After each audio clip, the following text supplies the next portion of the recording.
السلام علیکم، میرا نام ہے رضوان خان اور آپ دیکھ رہے ہیں ایوری تھنگ ہیئر۔ جیسا کہ پہلی ویڈیو کے اندر میں نے حضرت آدم علیہ السلام کی تخلیق کے بارے میں ہم نے ڈسکشن کیا اور پڑھا۔ آج ہم بات کریں گے بیان قبول توبہ حضرت آدم علیہ السلام۔ جب توبہ آدم علیہ السلام بشفاعت محمد مصطفیٰ صلی اللہ تعالیٰ علیہ وآلہ وسلم قبول ہوئی اور اعلان ہوا، اے آدم، تم اور تمہاری بیوی سرندیپ میں جا رہے ہو تو فرزند تمہارے پیدا ہوں۔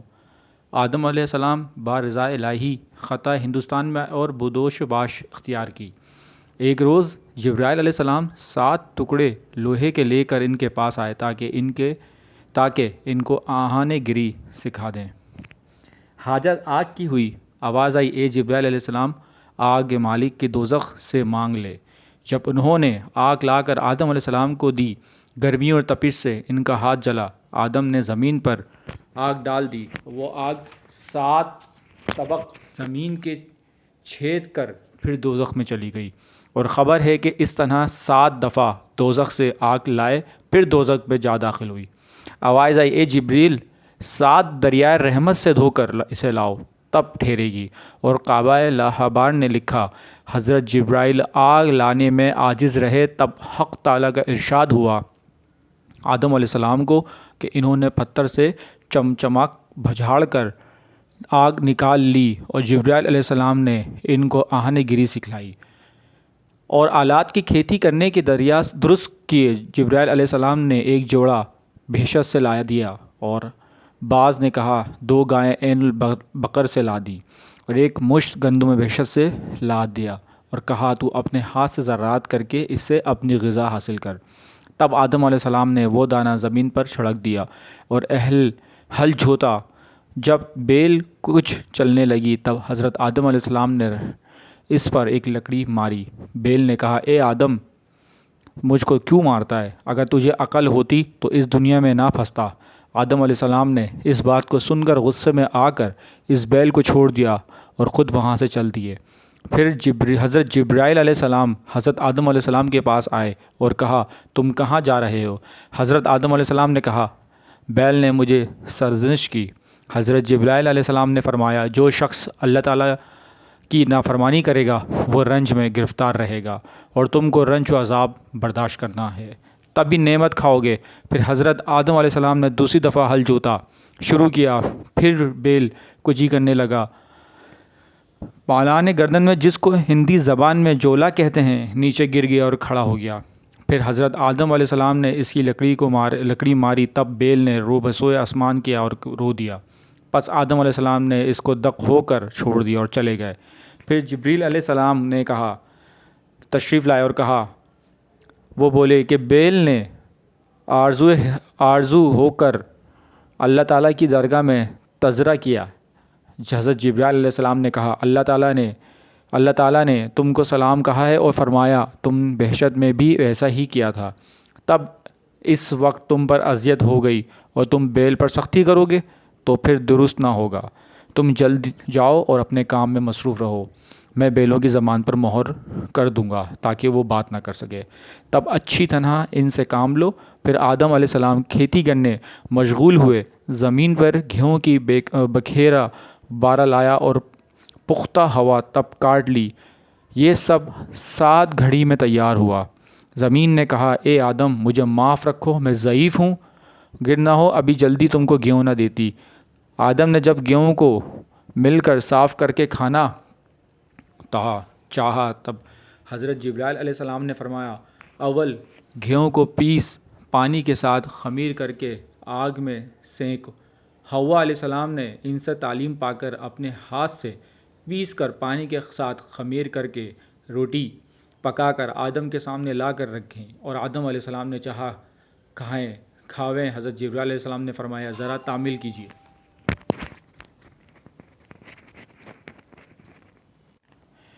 جب جبرائیل علیہ السلام نے فرمایا، اول گیہوں کو پیس کر پانی کے ساتھ خمیرہ کر کے آگ میں سینک، حوا علیہ السلام نے ان سے تعلیم پا کر اپنے ہاتھ سے پیس کر پانی کے ساتھ خمیر کر کے روٹی کو پکا کر آدم کے سامنے لا کر رکھیں۔ آدم علیہ السلام نے چاہا کھائیں۔ جبرائیل علیہ السلام نے فرمایا، ذرا تعمیل کیجیے، غروب آفتاب ہونے دو کیونکہ تم روزدار ہو۔ جب شام ہوئی، آدم حوا علیہ السلام ساتھ مل کر روٹی کھائیں۔ پھر دوسرے روز جب اشتہا کھانے کی ہوئی تو آدم علیہ السلام نے دیکھا کہ ایک خال سیاہ سینے پر میرے نمودار ہے، جلدی بڑھ گیا یہاں تک کہ 7 اندام کے سیاہ رنگ ہوئے۔ وہ ڈرے اور معلوم کیا کہ شاید مجھ پر دوسری ذلت آ گئی۔ جبرائیل علیہ السلام نے فرمایا، اے آدم روزہ رکھ، آج کچھ مت کھا، تیرے بدن کی سیاہی مٹ جائے گی۔ آدم نے اس دن کھانا نہیں کھایا اور روزہ رکھا تو کچھ بدن ان کا سفیدی پر آیا۔ پھر دوسرے دن جبرائیل علیہ السلام تشریف لائے اور کہا، تم 2 روز روزہ رکھو تو اللہ تعالیٰ تم کو شفائے کامل بخشے، اور ان روزوں کا نام ایام بیض ہے کہ 13ویں، 14ویں اور 15ویں تاریخ ہر مہینے کی حضرت آدم علیہ السلام پر اللہ تعالیٰ نے فرض کیے تھے۔ اس زمانے سے لے کر حضرت موسیٰ علیہ السلام کے زمانے تک اس پر عمل ہوتا رہا۔ پس جب حضرت آدم علیہ السلام نے خطہ ہندوستان میں آ کر مسکن کیا تو حوا علیہ السلام حاملہ ہوئی اور ایک بیٹا اور ایک بیٹی جنی۔ بیٹے کا نام قابل اور بیٹی کا نام اقلیمہ رکھا اور نہایت ہی خوبصورت تھی۔ پھر حوا علیہ السلام حاملہ ہوئی اور ایک بیٹا اور ایک بیٹی جنی۔ بیٹے کا نام حابل اور بیٹی کا نام غازہ رکھا مگر یہ خوبصورت نہ تھی۔ مروی ہے کہ حوا علیہ السلام 120 بار حاملہ ہوئیں، پھر ہر دفعہ ایک بیٹا اور ایک بیٹی جنتی، اور دوسری روایت ہے کہ 180 بار جنی، اور روایت کی گئی کہ قابل ماں کے پیٹ میں بہشت میں تھے۔ پیدائش ان کی دنیا میں ہوئی اس واسطے بہشت جائے پاک ہے، نہ کہ جائے آلودگی خون کی۔ جب حابل اور قابل دونوں بڑے ہوئے تب جبرائیل علیہ السلام تشریف لائے اور آدم علیہ السلام سے کہا، اللہ تعالیٰ تم پر سلام بھیجا اور کہا، دونوں بھائیوں کو دونوں بہنوں کے ساتھ، یعنی قابل کی بہن کو حابل کے ساتھ اور حابل کی بہن کو قابل کے ساتھ شادی کر دو۔ تب انہوں نے حال شادی کا اپنے دونوں بیٹوں کو بلا کر کہہ دیا۔ اس بات کو سن کر قابل نے انکار کیا اور کہا، میری بہن اقلیمہ صاحب جمال ہے، میں اس کو نہیں دوں گا۔ آدم نے کہا، یہ اللہ تعالیٰ کا حکم ہے، تو مان۔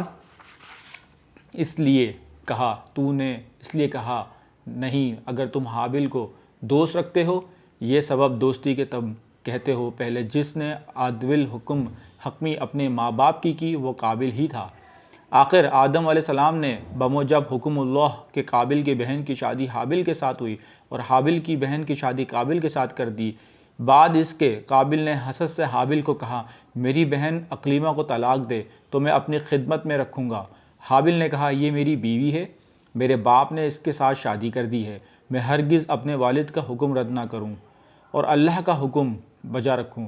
آدم علیہ السلام نے جب یہ ماجرا سنا، واسطے تشفع خاطر دونوں بیٹیوں کو یہ انصاف کر کے فرمایا، دونوں بھائی کو وہ منہ پر 2 قربانیاں کر کے رکھ دو، جس کی قربانی اللہ کی درگاہ میں مقبول ہوگی وہ اس کی بیوی اقلیمہ ہوگی۔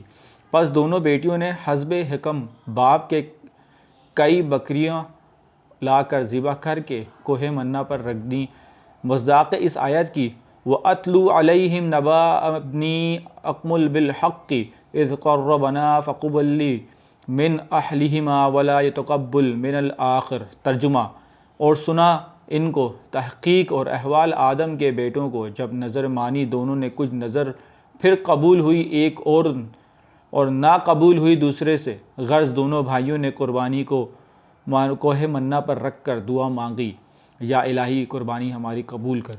وہیں آتش بے 2 مثال سمریخ نے آ کر قربانی حابل کی جلا دی اور قربانی قابل کی قبول نہ ہوئی۔ تب قابل اور حابل سے بولا جیسا کہ حق تعالیٰ نے فرمایا، فَعَلَ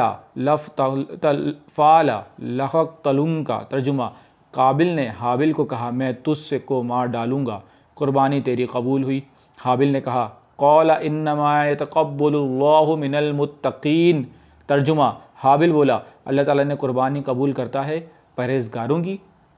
اگر تو ہاتھ سے چلائے گا مجھے مارنے کے لیے تو میں ہاتھ نہ چلاؤں گا تجھے مارنے کے لیے۔ میں ڈرتا ہوں اللہ تعالیٰ سے جو صاحب ہے سارے جہاں کا۔ اب وہ کوہ منہ میں حاجیوں کا محل مناجات ہے۔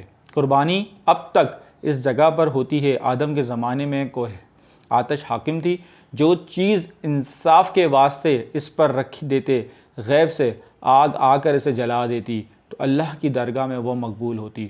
حضرت نوح علیہ السلام کے ایام میں حاکم کشتی تھی، اس میں جھوٹ سچ معلوم ہوتا ہے۔ جو شخص ہاتھ اس پر رکھ دیتا ہے متحا زمین میں سے اگر کشتی ساکن رہتی ہے تو وہ شخص سچا ہوتا ہے، اگر ہلتی ہے تو دروغ گو ہوتا ہے۔ حضرت یوسف علیہ السلام کے زمانے میں حاکم سہا تھا، جو اس پر ہاتھ رکھتا اگر آواز نکلتی تو جھوٹا ٹھہرتا، اور اگر آواز نہ نکلتی تو وہ شخص سچا ہوتا۔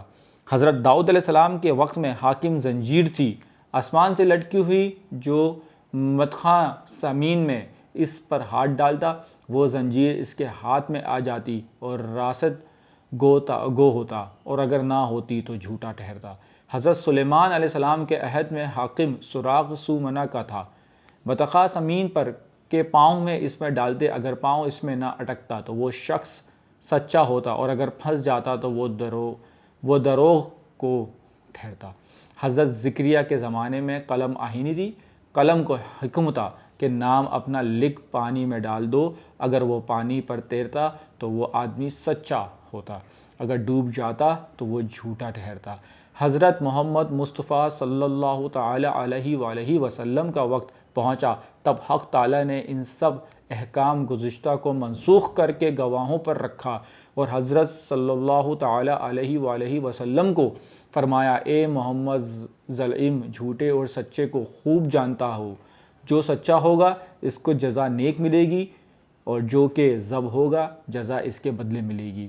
مصداق اس آیت کے جزاء بما کانوا یعملون، ترجمہ یہ بدلہ ہے پورا جو عمل کرتے ہیں دنیا میں۔ پس حاصل کلام حابل اور قابل دونوں بھائی کو کوہ منہ پر قربانی دے کر باپ کے پاس آئے۔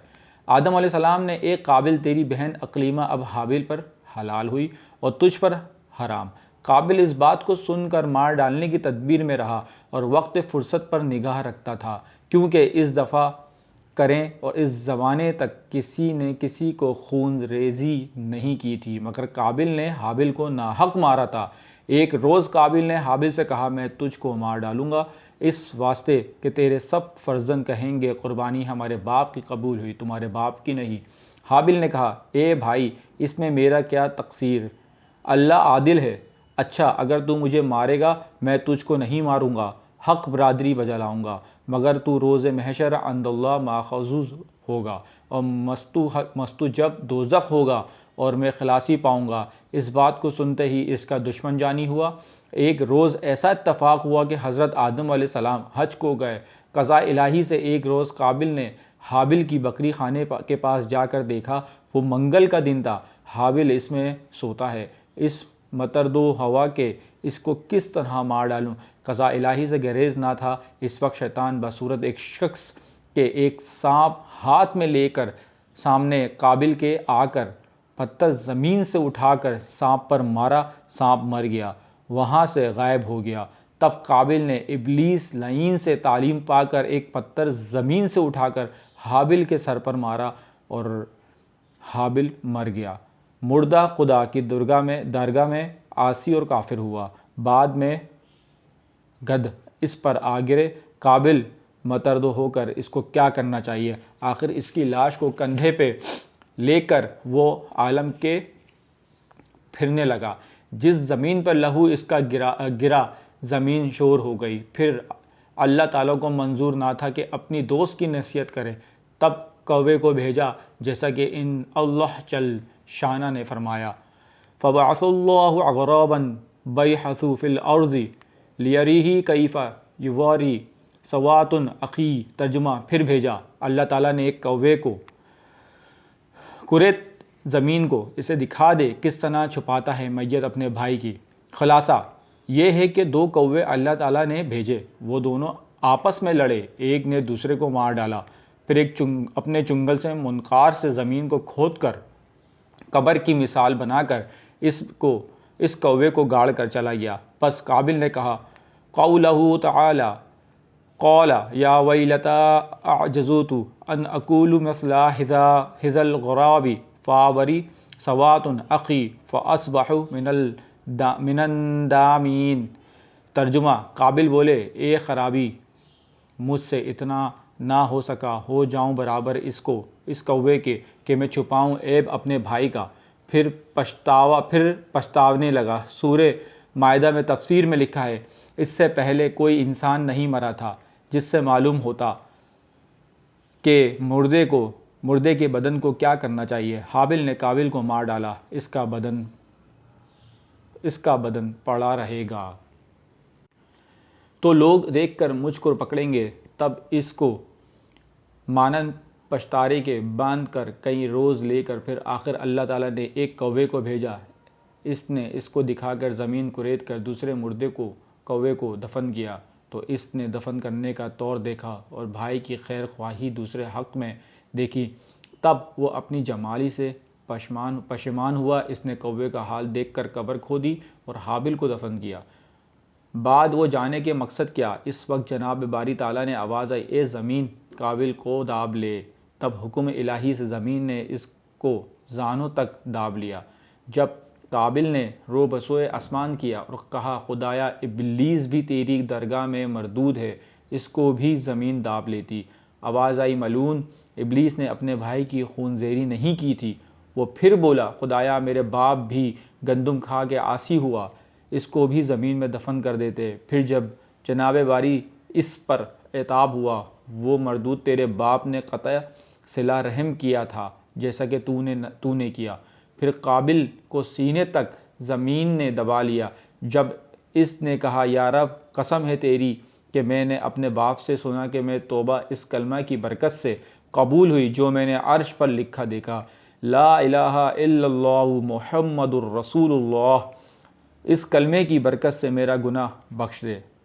پھر ندا علی، اے زمین کو چھوڑ دے، تب اس نے چھوڑ دیا۔ بعد اس کے اللہ تعالیٰ نے ایک فرشتے کو سوار کی صورت پر قابل کے پاس بھیجا، اس کو نیزے سے مارا۔ پھر اللہ نے جل شانہ نے اس کو فرزند کیا، پھر مارا، پھر زندہ کیا۔ اسی طرح حال اس کا روز قیامت تک رہے گا۔ جب مکہ میں حضرت آدم علیہ السلام تشریف لائے، حابل کی بہت تلاش کی مگر پایا نہ۔ بعد میں لوگوں سے پوچھنے لگے، کسی نے جواب دیا، چند روز سے معلوم نہیں کہاں ہے۔ آخر حضرت آدم علیہ السلام اس کے لیے کھانا پینا سونا سب ترک کیا اور شب روز اس کے غم و فکر رہتے۔ ایک روز صبح کو خواب میں دیکھا، حابل الغیاث الغیاث، ترجمہ اے پدر پکارتے رہے۔ حضرت آدم علیہ السلام نیند سے چونک اٹھے اور زار زار رونے لگے۔ اس وقت جبرائیل علیہ السلام نازل ہوئے اور حضرت جبرائیل علیہ السلام سے کہنے لگے، ہم اس کی قبر دیکھنا چاہتے ہیں، قابل ہم سے بیزار ہے۔ تب حضرت جبرائیل علیہ السلام ان دونوں کو اس کی قبر پر لے گئے۔ حضرت آدم علیہ السلام نے دیکھا اور بولے، اگر قابل حابل کو مارتا تو خون اس کا یہاں گرتا۔ حضرت جبرائیل علیہ السلام نے فرمایا، اس کا لہو زمین نے کھینچ لیا۔ حضرت آدم علیہ السلام نے کہا، لعنت خدا کی ہے، اس زمین پر خون میرے فرزند کا پی گئی۔ تب زمین نے خون اس کا اگل دیا۔ یہ دیکھ کر آدم علیہ السلام، حوا علیہ السلام نے قبر اس کی کھود کر اسے نکالا، دیکھا وہ مغز اس کا نکل پڑا ہے اور خون سے تربتر آلودہ ہو رہا ہے۔ یہ حال دیکھ کر اور بھی دونوں روئے، ان کے رونے سے آسمان کے فرشتے بھی روئے۔ آخر حضرت آدم علیہ السلام حابل کی لاش کو تابوت میں بند کر کے اپنے مکان میں لائے۔ روایت کی ہے ابن عباس رضی اللہ تعالی عنہ نے کہ حضرت آدم علیہ السلام 40 روز تک اس تابوت کو تمام عالم کے گرد پھرایا۔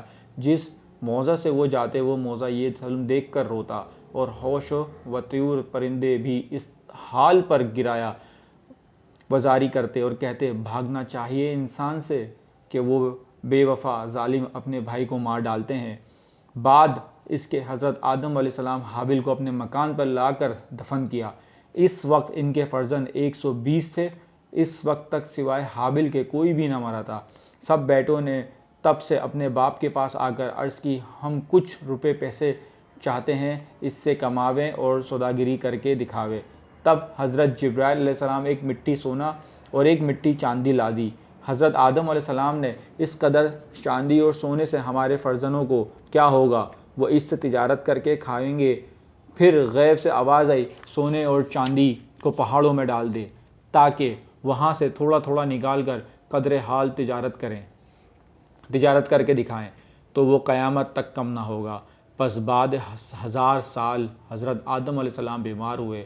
کھانے کے لیے مختلف قسم کی میواؤں کی بیٹوں سے فرمائش کی۔ سب بیٹے میوے کے لیے گئے مگر حضرت شیث علیہ السلام تیمارداری میں باپ کی حاضر خدمت رہے۔ جب ان لوگوں کے آنے میں تاخیر ہوئی تو حضرت شیث علیہ السلام کو حضرت آدم علیہ السلام نے فرمایا تو اس پہاڑ پہ جا کے دعا مانگ تو حق تعالیٰ تیری دعا کی برکت سے میرے لیے میوے بھیجے گا۔ حضرت شیث علیہ السلام نے کہا آپ میرے والد بزرگ ہیں، آپ کی دعا مانگنے سے حق تعالیٰ اپنے رحم و کرم سے بے شک ضرور میوے بھیجے گا اور آپ کی دعا اللہ تعالیٰ درگاہ میں قبول ہوگی، اللہ تعالیٰ کی درگاہ میں قبول ہوگی۔ حضرت آدم علیہ السلام نے فرمایا میں اللہ کی راہ میں شرمندہ ہوں، باعث گندم خوری کی اور تم پاک صاف ہو۔ تب انہوں نے حسب الحکم باپ کے وہاں جا کر دعا مانگی تاکہ دیکھا کہ حضرت جبرائیل علیہ السلام بما ایک طبق زرعی اس میں تنہا کے میوے جیسا کہ امرود، سیب، نارنگی، ترنج، لیمو، انگور، انجیر، خرنپر وغیرہ رکھ کر دوسرے طبق سرخ اس پر ڈھانک کر ایک حور کے سر پر رکھوا کر لائے۔ حور اپنے چہرے سے نقاب کھول کر سامنے آئی۔ حضرت آدم علیہ السلام نے حضرت جبرائیل علیہ السلام سے پوچھا یہ حور کس لیے ہے؟ حضرت جبرائیل علیہ السلام نے کہا حق تعالیٰ نے اس حور کو بحشت سے حضرت شیث علیہ السلام کی زوجیت میں بھیجا ہے کیونکہ سب فرزند تمہارے سوائے اس کے جفت پیدا ہوئے۔ بعض نے روایت کی کہ وہ حور بھی بحشت میں چلی گئی، ان کے لیے قیامت تک بحشت میں منتظر رہے گی۔ اور مصنف اس کتاب کا لکھتا ہے کہ حضرت آدم علیہ السلام اس حور کی شادی حضرت شیث علیہ السلام سے کر دی اور حور کی زبان بھی عربی تھی، جو فرزند اس سے پیدا ہوا وہ عربی بولتا اور حضرت محمد صلی اللہ تعالی علیہ وسلم اس کی نسل سے ہیں۔ پس حضرت آدم علیہ السلام نے اس میوے سے کچھ خود کھایا، کچھ بیٹوں کو دیا۔ جس نے اس میوے کو کھایا وہ فاضل تر و دانا پینا ہوا۔ تب آدم علیہ السلام نے اپنے بیٹوں کو وصیت کی اب قریب ہے کہ میں دنیا سے کوچ کروں گا، شیث علیہ السلام قائم مقام امیر رہیں گے، تم سب اس کی فرمانبرداری کرنا، اس پر ایمان لانا۔ جب انہوں نے اقرار کیا اس کے بعد حضرت آدم علیہ السلام نے اس دنیا سے رحلت فرمائی۔ بیٹے سب باپ کی مفارقت میں بہت روئے، نماز جنازہ پڑھ کر 2 سال تک باپ کی قبر پر حاضر رہے، اس کے بعد وہ جدا ہو کر اپنے گھر گئے۔ یہ حضرت آدم علیہ السلام کی ایک بیان توبہ قبول حضرت علیہ السلام کی ایک چھوٹی سی ویڈیو جو ہم نے بنائی، آپ نے سنی اور کچھ چیزیں میں نے جو ہیں وہ پڑھی ہوئی۔ Thanks for watching my video. میری نیکسٹ ویڈیو کا انتظار کیجیے گا۔ پلیز چینل کو سبسکرائب کریں، لائک کریں اور شیئر کرنا نہ بھولیں۔